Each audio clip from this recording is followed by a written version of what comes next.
Madame, Monsieur, bonsoir. Bienvenue dans le 20h de la RTS. Voici les titres de ce journal. Pèlerinage au lieu saint de l'islam, 12 860. C'est le nombre de pèlerins réservés cette année à notre pays. Le Premier ministre appelle à une bonne organisation. Ousmane Sonko a présidé ce vendredi une réunion interministérielle sur cet événement. L'agriculture, outil de lutte contre le chômage des jeunes, illustration à Morolan. Dans cette localité, les jeunes font un retour à la terre. 300 hectares sont mis à leur disposition. Également dans l'actualité, la RTS a un nouveau directeur général. Pape Alé Niang a été installé dans ses fonctions ce vendredi. Le successeur de Racine Talla promet de réconcilier la radio-télévision sénégalaise avec son public. Et puis en sport, nous reviendrons sur la victoire de l'AS Douanes à la Ball Basketball Africa League. Les Gablous se sont imposés de justesse devant les Nigériens Rivals Hoopers. Score final 56 à 54.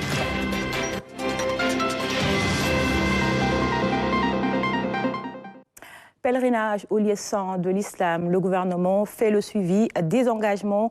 Un quota de 12 860 pèlerins est réservé cette année au Sénégal. Le Premier ministre Ousmane Sonko veut des opérations effectuées dans la rigueur et la discipline. C'est le message lancé à tous les acteurs. Il a présidé ce vendredi une réunion interministérielle consacrée à ce sujet. Aram Dao. 12 860 pèlerins sénégalais s'apprêtent à rejoindre les lieux saints de l'islam. Transportés pour l'essentiel par les voyagistes privés, ils seront convoyés par Air Sénégal et Flynas. Le Premier ministre se voudra insistant. Il attend de toutes les parties un travail sans bavure, en droite ligne du principe Jubal Jubanti. Mais j'insisterai particulièrement sur la rigueur et la discipline. Nous voudrions dire simplement à tous les acteurs que l'État a pris toutes les dispositions et a mis tout ce qui devait l'être à disposition de ces acteurs.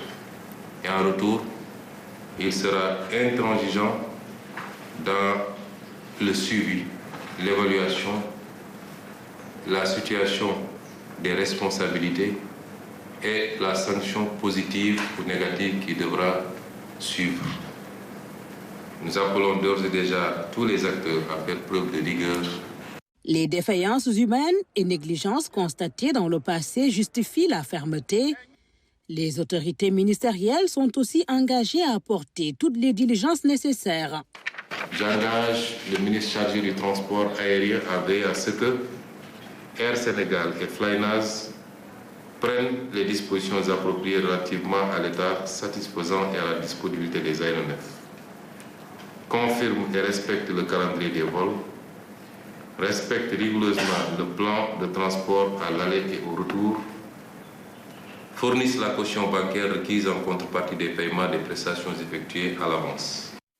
Les premiers vols sont prévus fin mai.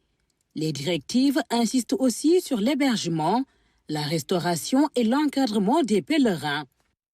Eu égard à la décision des autorités saoudiennes de ne pas autoriser le recours aux étudiants sénégalais en Arabie Saoudite, en appui à l'encadrement des pèlerins, j'engage Madame le ministre de l'Intégration africaine et des Sénégalais des Affaires étrangères à entreprendre les démarches nécessaires auprès des autorités saoudiennes en rapport avec le DGP en vue de faire rapporter cette décision sans préjudice de l'issue de cette démarche, à étudier l'opportunité de renforcer le nombre de missionnaires par le recours à des fonctionnaires sénégalais maîtrisant la langue arabe.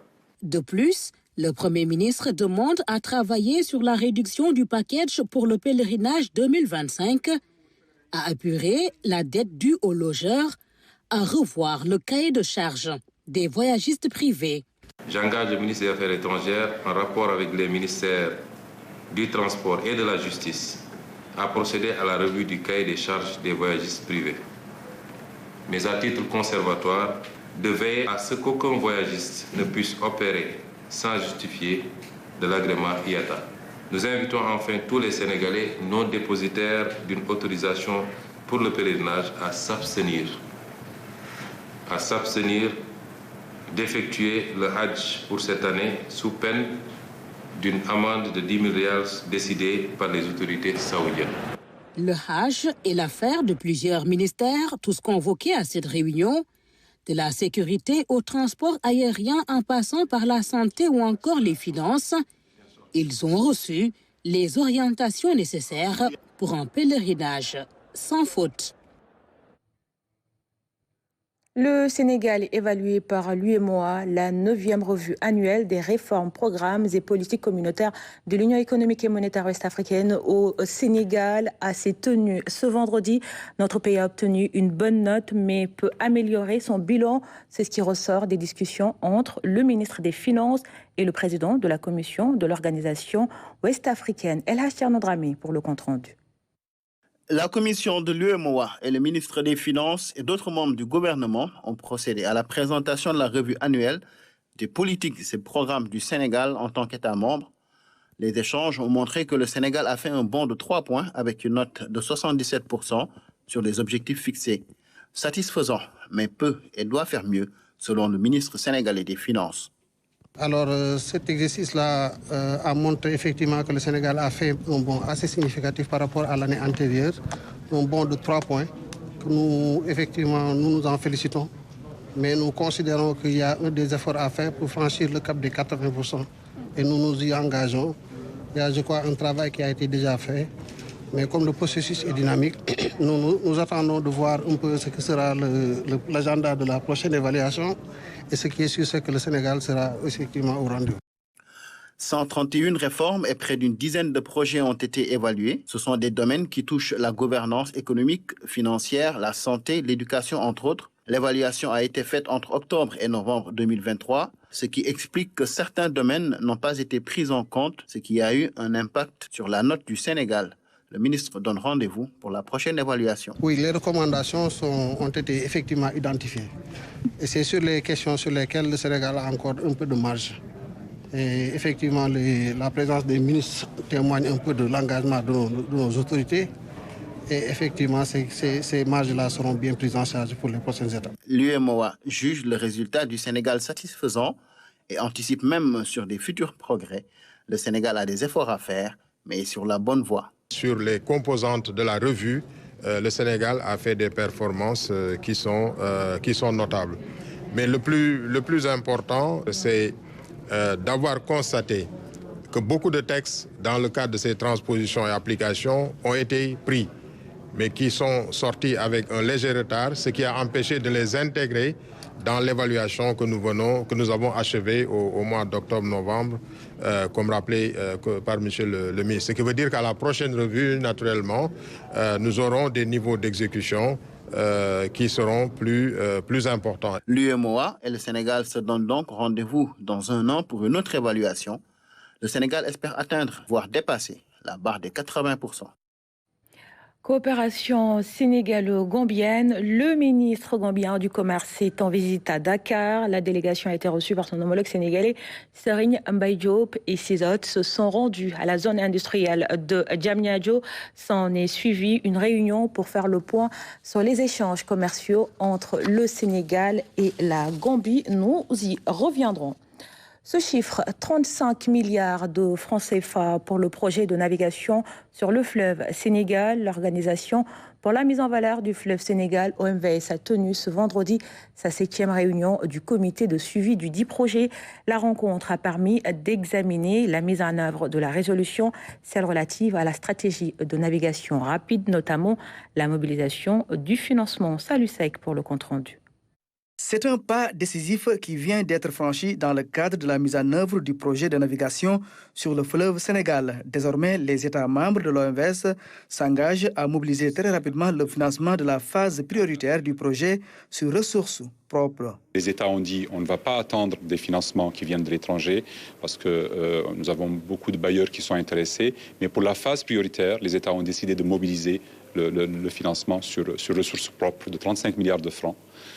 Qui sont en cours de mobilisation. Et aujourd'hui, l'un des objectifs aujourd'hui de cette réunion, où les ministères en charge de l'économie et des finances sont représentés, est aussi d'accélérer la mobilisation du financement. Et j'espère qu'à la fin de cette réunion, on pourra annoncer la mobilisation de ces financements et un début effectif des prochaines étapes. La mobilisation de ces financements devrait accélérer la réalisation de ce projet d'une importance capitale pour restaurer la navigabilité sur le fleuve Sénégal. Le projet de navigation sur le fleuve Sénégal est un des projets prioritaires pour notre organisation.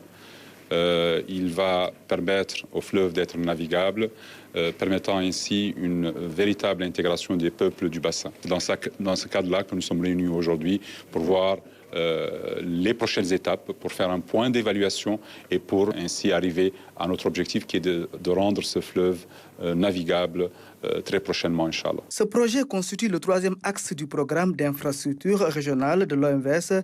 Il vise à installer sur le fleuve une navigation pérenne entre les ponts de Saint-Louis au Sénégal et d'Ambidédi au Mali sur une distance de 905 km. Je vous emmène à présent à Mont-Roland où le retour de la terre est une réalité. Dans cette localité, un projet agricole emploie des centaines de personnes, particulièrement des jeunes et des femmes. Ils exploitent un périmètre maraîcher de plus de 300 hectares. Mont-Roland, de l'exode rural à l'exode urbain. Le reportage est signé à Ramatadem. Chants et danses des femmes pour célébrer la renaissance de Mont-Roland. Ces femmes qui, grâce à l'agriculture, retrouvent la joie de vivre. En plus d'arriver à une autonomie financière et participer à l'épanouissement de leur famille, elles peuvent désormais voir leurs enfants grandir et les éduquer comme il se doit. Après des années d'exode rural, des populations, surtout des jeunes, car pendant longtemps, les champs étaient inexploités. Ils ne pouvaient entrevoir un avenir meilleur. J'ose dire que, même croire que nous venons de très loin à Mont-Roland. Il y avait quand même un temps où presque plus de la moitié de la population de Mont-Roland était en exode. Voilà, il y avait pratiquement que les enfants, moins de 12 ans, et les vieilles personnes qui étaient dans les maisons. Aujourd'hui, nous sommes en fait, si vous voyez que les gens sont contents, parce que être chez soi, il n'y a rien de meilleur. Voir sa maman, son épouse tous les jours, il n'y a rien de meilleur. Ça, on ne peut pas le quantifier ou le valoriser en monnaie. Aujourd'hui, les terres sont exploitées. L'agriculture a repris sa place dans la société.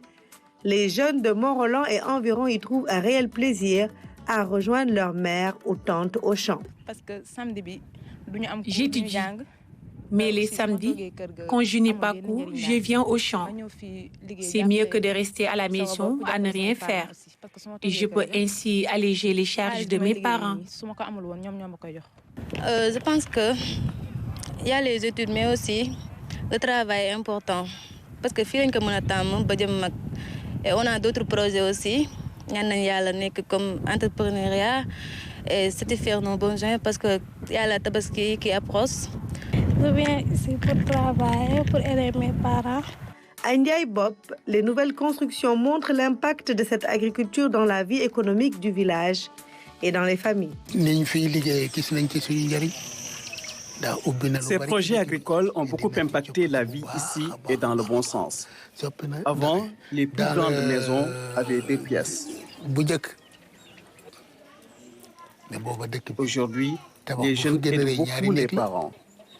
Toutes les maisons familiales sont en chantier. Nous n'avons rien à envier à Dakar. Les jeunes sont de retour au terroir. Si ce genre de projet était implanté dans tous les départements, les jeunes ne partiraient nulle part. Ils resteront chez eux, dans leur localité. Ce jeune est mon neveu. Il est menuisier métallique. C'est grâce à ce vaste projet agricole qu'il est revenu. À l'image de ce jeune Lamine Chomban qui a réouvert son atelier de menuisier métallique et qui salue ses projets agricoles.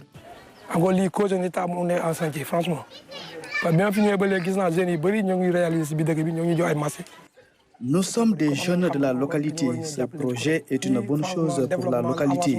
On était à Dakar pour avoir de l'expérience et du travail. À Dakar, les choses ne sont pas faciles non plus. Nous sommes revenus pour travailler chez nous. Le retour à la terre est une réalité à Mont-Roland. L'agriculture a permis de réels changements au sein des populations. L'exode rural n'est plus qu'un vieux souvenir. Les jeunes restent désormais sur le terroir pour participer au développement de Mont-Roland et la richesse de la terre va permettre à ces populations d'arriver à l'autosuffisance alimentaire. Retour sur le forum de Dakar sur l'agriculture numérique. La rencontre s'est terminée ce mercredi, organisée par la DAREFJ. L'initiative vise à faire de l'utilisation des technologies numériques un outil pour une agriculture productive et durable. Amadou Diallo. Une agriculture inclusive, connectée, efficace et durable pour une souveraineté alimentaire. Le forum sur l'agriculture numérique se fixe bien des objectifs. Des réflexions ont ainsi été menées pendant 2 jours entre entrepreneurs et experts. Les contraintes qui freinent l'agriculture numérique ont été soulevées et des recommandations formulées pour venir à bout des obstacles. Des recommandations stratégiques et opérationnelles pour pouvoir lever véritablement les obstacles ou bien les freins qui entravent le développement de l'agriculture numérique au Sénégal. Surtout dans un contexte où la souveraineté alimentaire est érigée en priorité absolue par le gouvernement du Sénégal.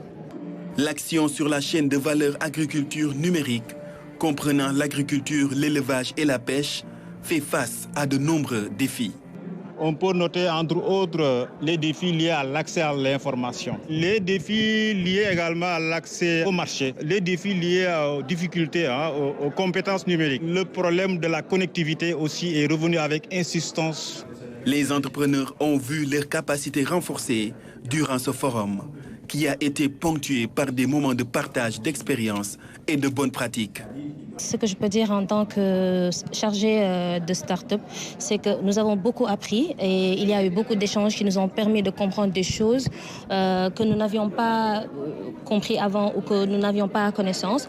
Et juste pour ça, moi, je remercie la DER parce que nous avons pu avoir des possibilités de réseautage, de rencontrer d'autres start-up comme nous, mais aussi de rencontrer des personnes qui pourront ou des investisseurs qui pourront en quelque sorte nous aider dans le cadre de nos projets, qui pourront nous aider à aller beaucoup plus en avant. Et pour nous, c'est très important parce que d'ailleurs, avec la coopération luxembourgeoise, nous avons une mission benchmark que nous devons faire au Luxembourg.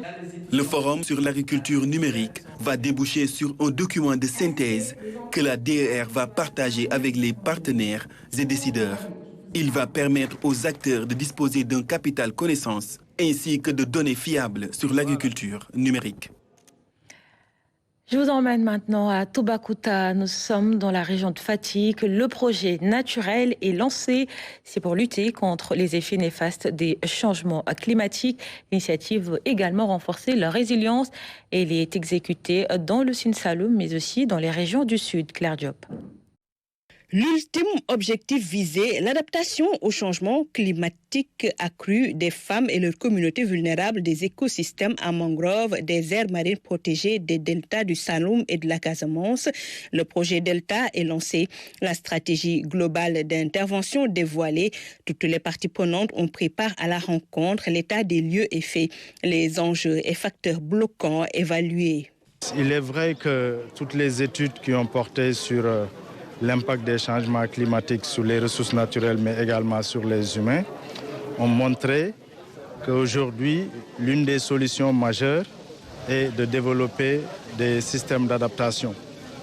Et ces systèmes d'adaptation, pour qu'ils soient durables, il faut qu'ils soient basés sur la nature. C'est la raison pour laquelle la contribution de l'UICN dans ce projet porte en grande partie sur la promotion des solutions fondées sur la nature, parce que c'est des solutions moins coûteuses et durables également. Les capacités des communautés renforcées pour promouvoir des solutions durables fondées sur la nature. Des partenaires au développement s'engagent également. C'est l'objectif poursuivi, bien entendu, c'est d'avoir de nombreux impacts positifs sur la préservation et la conservation de la mangrove. Et nous comptons y arriver en collaborant étroitement avec nos partenaires de mise en œuvre, avec les autorités locales, avec les APAC, avec les AMP et avec toutes les parties prenantes au projet. De la formation, montrer aux femmes, aux jeunes filles comment mieux cultiver les ressources de la mangrove sans nécessairement la détruire. On a aussi, il y a un volet économique, c'est comment aussi transformer les produits, comment les mettre sur le marché. et comment apprendre à changer les habitudes. Tout à l'heure, on a entendu, c'est dur de changer les habitudes, surtout quand on est des adultes.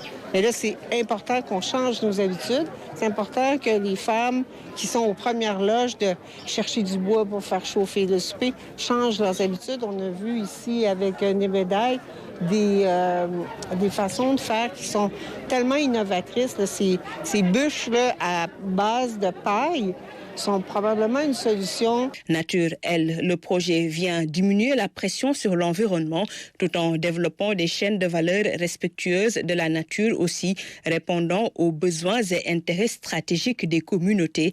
Durée du projet 3 ans. Les femmes de Toubacouta ont pour l'occasion organisé une exposition de produits locaux et halieutiques transformés, tout un savoir-faire montré au grand public. Je vous le disais tantôt, la coopération sénégalo-gambienne se porte bien, en témoigne cette visite du ministre gambien du Commerce à Dakar. La délégation a été reçue par son homologue sénégalais, Serigne Gueye Diop, et Sidot se sont rendus à la zone industrielle de Diamniadio. S'en est suivi une réunion pour faire le point sur les échanges commerciaux entre les deux pays. Dame Silla. En visite officielle au Sénégal, la délégation du ministre gambien de l'Industrie et du Commerce s'est rendue dans la zone économique spéciale et au domaine industriel de Diamniadio. La visite guidée est conduite par son homologue sénégalais Serigne Gueye Diop. Ici, l'État a investi 100 milliards de francs CFA pour faciliter l'installation des entreprises. À Sandiara, le modèle est totalement différent. Dans ces entreprises, c'est la mairie qui avait aménagé l'espace avant de le céder au privé pour l'investissement et l'exploitation. Cette politique industrielle sera renforcée avec de grandes innovations. Nous allons créer dans les mois qui viennent 8 pôles industriels à l'image de Sandiara, à l'image de Diamnia et de Diass. Parce que nous considérons que le travail que l'État doit faire ne doit pas s'arrêter seulement au niveau de ce triangle de prospérité. Dans un premier temps, nous allons ouvrir toutes les usines qui étaient fermées. Parce que d'abord là, il faut commencer. Nous savons que notre politique industrielle et commerciale de protection de nos industries n'a pas été efficace. Nous avons dû fermer beaucoup d'usines. Et notre première stratégie, c'est de faire. Deuxièmement, dans le cadre de notre politique sur le projet, nous allons faire ce qu'on appelle un master plan. Voir toutes les régions du Sénégal, les 45 départements, et envisager la possibilité de créer des zones industrielles dans chacun de ces départements, mais ce seront aussi des zones commerciales, de distribution, de supermarchés, de commerce de proximité, mais aussi des zones agricoles et des agropoles. La délégation gambienne a exprimé toute sa satisfaction au terme de la visite. Elle promet de s'inspirer du modèle sénégalais pour créer de l'emploi et diminuer les exportations. Nous avons fait lu bari nak. Diamniadio jëlé nañ fa lu bari. Waye jëlé nañ lu bari Sandiara tam. Nous avons beaucoup appris à travers cette visite, que ce soit à Diamniadio ou à Sandiara.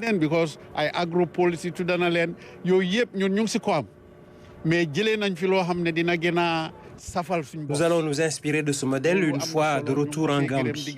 Certes, nous avons entamé des projets dans ce sens, mais nous allons les bonifier et parfaire. Recycling,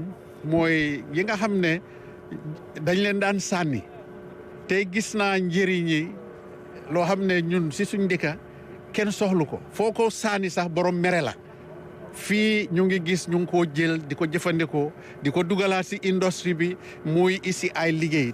Autre activité phare de cette visite de la délégation gambienne, cette réunion bilatérale axée sur les échanges commerciaux. Les deux parties s'engagent à travers cette rencontre à renforcer leur partenariat au grand bonheur des peuples respectifs. Les deux pays entretiennent des relations commerciales très poussées. Les exportations de Dakar vers Banjul sont estimées à 110 milliards de francs en 2022. La Gambie est l'un des principaux partenaires commerciaux du Sénégal dans la zone CEDEAO, derrière le Mali, 708 milliards, la Côte d'Ivoire, 1100 milliards et la plus sœur de Guinée. Cependant, malgré ces liens étroits, nos échanges commerciaux restent en deçà très faibles et peu diversifiés. Cette situation est expliquée en grande partie par les barrières non tarifaires, y compris les procédures administratives complexes et le non-respect des dispositions commerciales communautaires en matière de libre-échange des biens et des personnes. Autant de problématiques que nous devons aborder ensemble de manière coordonnée pour faciliter le commerce entre la Gambie et le Sénégal. lépp li mu fi wax dañoo dafa firndeel ne taxawaayam Les conclusions issues de la réunion montrent que les deux pays sont engagés à renforcer leur partenariat commercial. Nos deux chefs d'État ont déjà balisé le terrain. Reste maintenant à concrétiser les différents projets.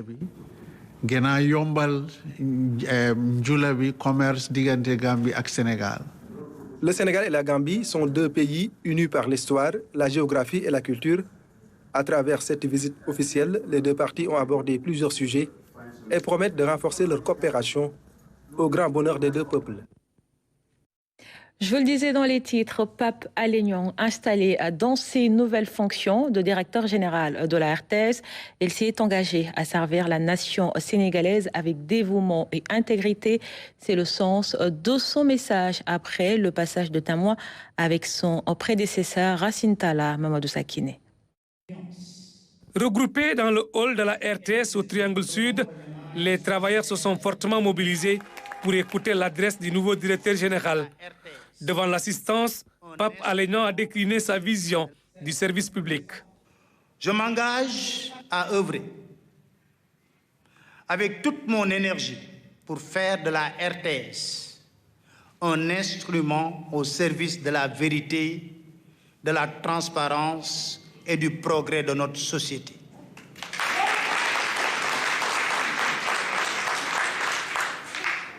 Mesdames, Messieurs les employés et désormais collaborateurs de la RTS, merci pour la qualité de votre accueil.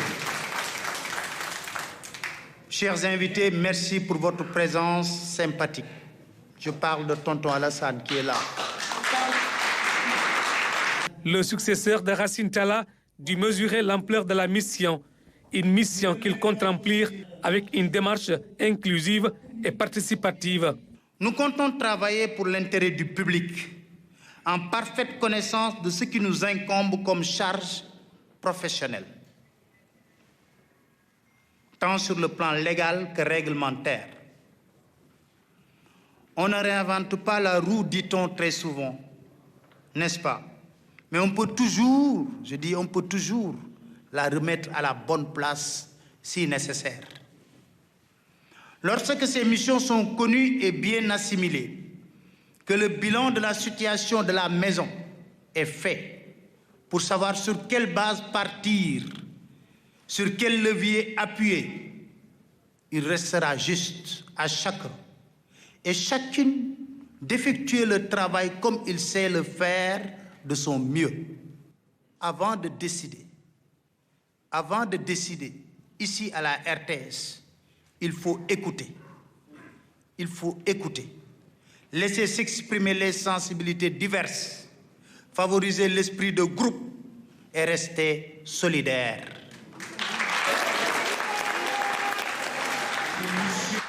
Auparavant, le DG entrant et son prédécesseur se sont passés le témoin avant de rencontrer le team management.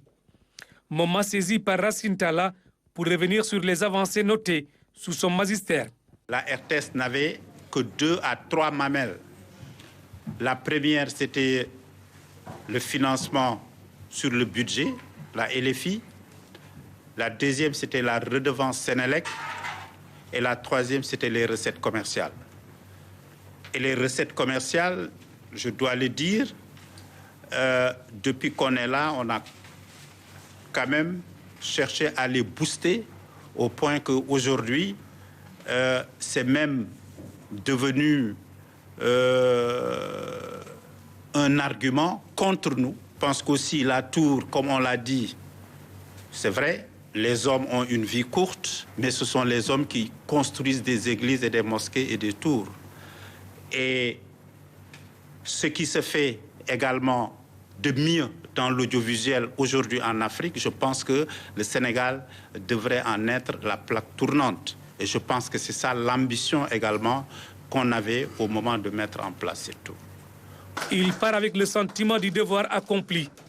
Le directeur général entrant, Pape Alé Niang, s'est fixé comme mission de relever les défis avec le soutien de l'ensemble du personnel et des partenaires sociaux. Dans l'actualité sportive, basketball avec la Basketball Africa League. La phase retour a démarré hier avec une victoire de l'AS Douanes devant les Nigérians de Rivers Hoopers. Score 56-54. Un match difficile et indécis jusqu'à la dernière seconde. Suivons le résumé avec Ibrahim Mboup. L'action du match. Un buzzer beater de Mike Fofana au bout du suspense qui fait se lever toute une salle. La Dakar Arena est en ébullition.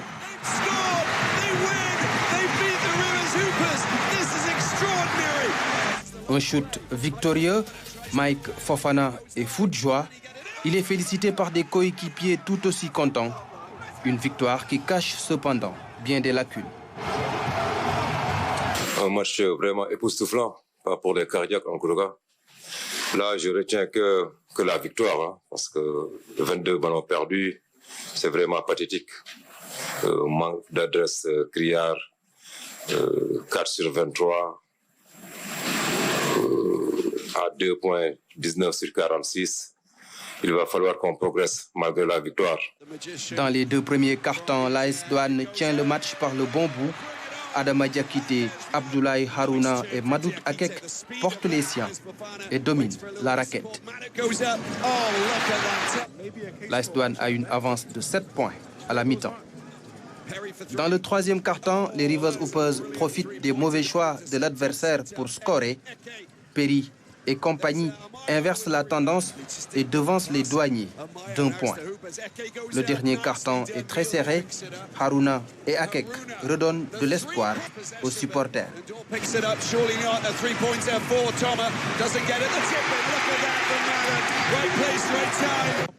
Les 2 équipes sont à égalité alors qu'il reste 3 secondes et 9 dixièmes. Sur la dernière possession, l'Ivoirien Mike Fofana fait vibrer la Dakar Arena. Score final 56-54. L'AS Douanes se relance et inflige aux Rivers Hoopers leur première défaite dans la conférence Sahara. Faisons maintenant connaissance avec Oumi Diop. C'est la championne d'Afrique de natation au 16e championnat d'Afrique tenu en Angola. Le porte-drapeau de la natation féminine sénégalaise a décroché l'or aux 100 mètres papillon, potentielle représentante de notre pays au JO de Paris. La jeune athlète s'est confiée à nos équipes Massiré Faye, Bachsao et Fatoumata Savané.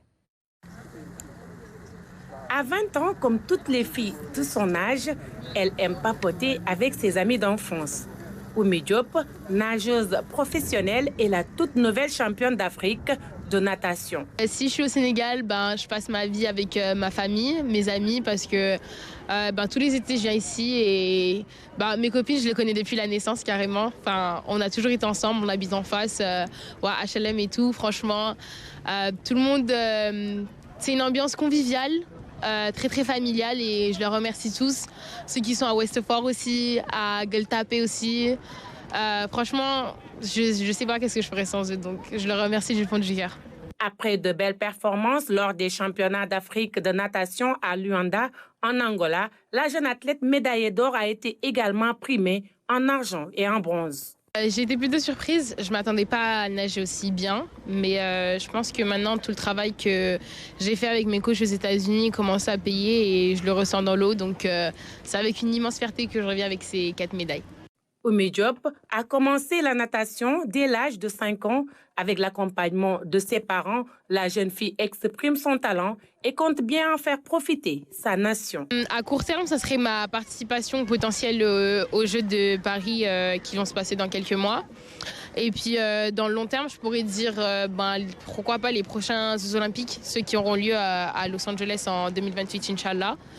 Et en termes de championnat d'Afrique, ramener beaucoup plus de titres parce que j'en ai 2 et je ne compte pas m'arrêter là, donc on verra la suite, Inch'Allah. Pratiquer le sport de haut niveau requiert des sacrifices et les difficultés ne manquent pas. Être partie aux États-Unis, ça me permet de me confronter aux meilleurs parce qu'on sait très bien que les États-Unis, les Américains sont les meilleurs dans ce domaine. Donc, juste un appui, ce serait énorme parce que je suis partie là-bas, j'ai fait le choix de partir là-bas parce qu'ils ont énormément d'infrastructures et tout est développé autour de l'athlète et pour l'aider à la performance. Les difficultés, ce serait surtout les soucis financiers, parce que la natation, c'est un sport qui demande de beaucoup voyager, avoir du soutien, etc. Donc en fait, c'est surtout les fautes de moyens. Je suis partie de mes propres moyens aux États-Unis et la vie aux États-Unis, c'est pas très facile là-bas. Même par exemple côté médical, parce que je dois prendre soin de mon corps, parce que je travaille avec mon corps justement. C'est pas facile dans la vie de tous les jours. Mais bon, avec le soutien de mes parents, heureusement qu'ils sont là, parce que sinon je ne sais pas qu'est-ce que je ferais. Malgré son jeune âge, la championne d'Afrique exhorte les jeunes et surtout les filles à pratiquer différentes disciplines sportives. Faire du sport en tant que femme au Sénégal, c'est pas facile, mais avec la détermination, on peut le faire. Et peu importe que ce soit la natation ou pas, pour moi, l'appel que je peux lancer, c'est juste tout simplement pour les femmes faire du sport. Et ça commence depuis petit, bien évidemment. Il ne faut pas écouter les petits commentaires qu'on peut avoir à droite, à gauche. Juste garder sa détermination, tomber amoureuse d'un sport, que ce soit l'athlétisme, le basket, et continuer dedans, parce que le sport, c'est quelque chose qui peut nous ramener beaucoup et qu'on ne peut pas se rendre compte forcément. Son rêve de participer aux Jeux de Paris sur le point de se réaliser, Oumy Diop compte sur les autorités pour la soutenir dans ce nouveau challenge. Oui, beaucoup plus d'appui, beaucoup plus de soutien et beaucoup plus régulier surtout. J'aimerais participer aux Jeux et arriver un peu plus tôt en France pour pouvoir m'accommoder, parce que je vis aux États-Unis et il y a 6 heures de différence. J'aimerais aussi partir avec mon coach, parce que c'est grâce à mon coach que je suis là aujourd'hui, et faute de moyens, en fait, je vais peut-être, je sais pas quel va être le résultat, si je vais pouvoir partir ou pas. Mais ce serait surtout un appel, je sais pas, à la ministre du Sport ou le nouveau président. Je vais lui ramener une médaille d'or s'il pourrait m'aider, parce que je compte ramener beaucoup plus de titres au Sénégal et ça parle sur du long terme. Donc si on pourrait m'aider maintenant, ça serait cool. La jeune championne d'Afrique, ambassadrice des JOJ de 2026, incarne le leadership d'une jeunesse consciente pour la promotion de l'excellence dans le sport. Sur l'international au Tchad, Mahamat Idriss Déby a été élu président avec un peu plus de 61% des suffrages. Des résultats publiés par la commission électorale. Succès Masra, son ancien Premier ministre, conteste ces chiffres qui doivent être validés par le Conseil constitutionnel. Seydina Lunfal. 3 ans après avoir pris le pouvoir, Mohamed Idriss Déby est à nouveau président du Tchad. Il a remporté l'élection présidentielle du 6 mai avec un peu plus de 61% des voix selon les résultats provisoires officiels de la commission électorale. Ces décomptes doivent être encore validés par le Conseil constitutionnel. Ce scrutin devait marquer la fin d'une transition militaire de 3 ans. Âgé de 40 ans, Mohamed Idriss Déby a pris le pouvoir à la tête d'une junte lorsque son père a été tué au cours de combats avec des rebelles en avril 2021. La junte avait alors promis de rendre le pouvoir aux civils avant qu'un dialogue national inclusif et souverain tenu en 2022 ne prolonge de 18 mois la transition et autorise Mohamed Idriss Déby à briguer la magistrature suprême. Son opposant et Premier ministre Succès Masra, qui a obtenu plus de 18,5% des voix, conteste cette victoire. Aujourd'hui, beaucoup craignent qu'une crise politique ne provoque de nouvelles tensions dans le pays. Cependant, quelques heures après l'annonce de sa victoire, Mohamed Idriss Déby a déclaré qu'il est désormais le président de tous les Tchadiens. Une manière d'apaiser les esprits. Ce vendredi, aucune mobilisation n'était signalée dans la capitale, toujours sous étroite surveillance des forces armées. Et c'est ainsi que s'achève cette édition. Merci pour votre fidélité. L'information revient aux alentours de 23h. À tout à l'heure.